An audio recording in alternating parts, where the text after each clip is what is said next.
আবারও উত্তপ্ত নন্দীগ্রাম। এবার তৃণমূলের ওপর হামলার অভিযোগ। ভেটুরিয়ায় তৃণমূল কর্মীদের মেরে মাথা ফাটিয়ে দেওয়ার অভিযোগ উঠেছে বিজেপির বিরুদ্ধে। অভিযোগ অস্বীকার করেছে বিজেপি। প্রসঙ্গত, এক বিজেপি মহিলা কর্মীর খুনের ঘটনায় বৃহস্পতিবার ভোররাত থেকে উত্তপ্ত হয়ে ওঠে নন্দীগ্রাম। আহত হয় 6 বিজেপি কর্মী। বৃহস্পতিবার বিজেপির তরফ থেকে নন্দীগ্রামে বন্ধ ডাকা হয়। বিক্ষোভের আগুন ছড়িয়ে পড়ে গোটা নন্দীগ্রাম জুড়ে।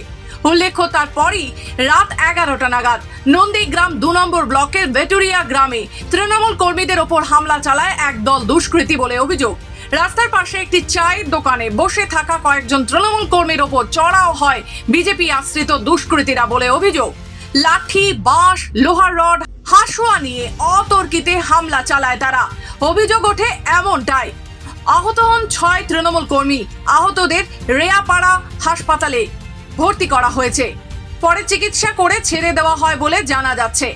আমরা প্রথম থেকেই বলছি তৃণমূল কংগ্রেস যে ওটা পারিবারিক দ্বন্দ্বে একটা গণ্ডগোল, একটা মৃত্যু হয়েছে।